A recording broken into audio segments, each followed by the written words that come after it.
शुरुआत करम बाकी रुआ के लोग के ले चला हर की कवने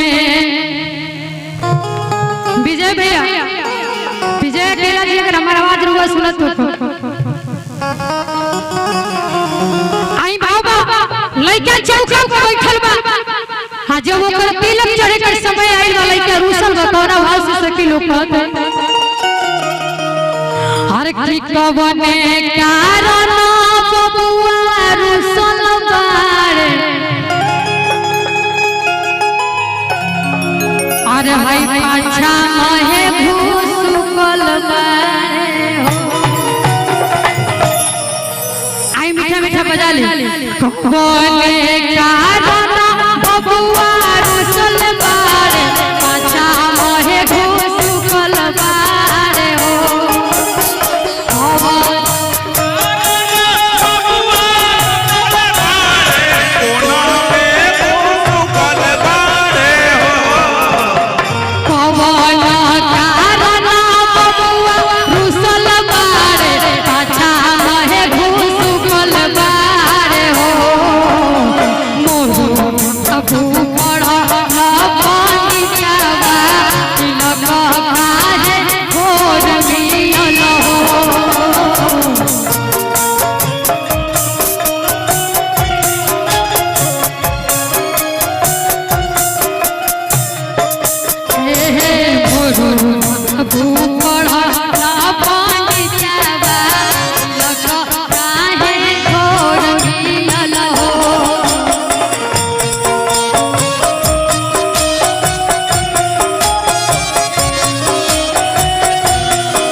हम सब कलाकार का तरफ से प्रणाम बा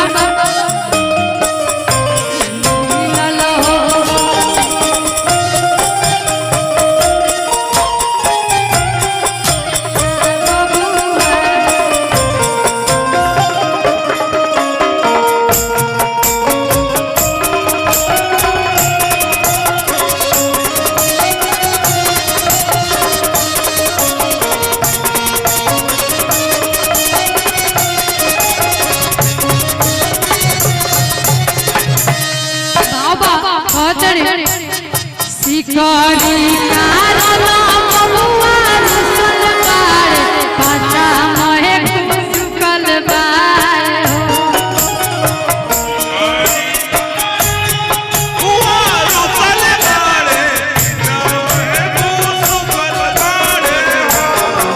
घड़िया कारण बबुआ रूसल बारे पाछा महे भूसुकल बारे हो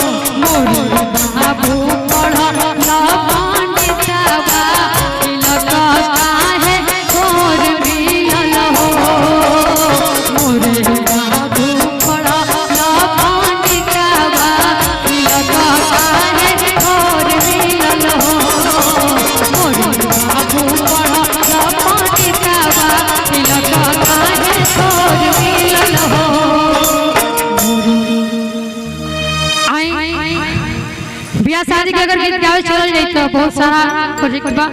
लेकिन जेकर जोन समय बा ओकर छोटा सा भाव रहल बाकी आई रंगारंग तू गाना सुन ले समय काफी हो गई हेलो हेलो ब्रिजमोहन भैया के एगो फरमाइश आयल कि विकास जी लास्ट में समधि खाती की गीत जरूर गवाई विजय भाई खाती के सुनवा दे ब्राउर हम तो लास्ट में हम अभी गा देतन जोड़िया बनल रहो समधि समाधि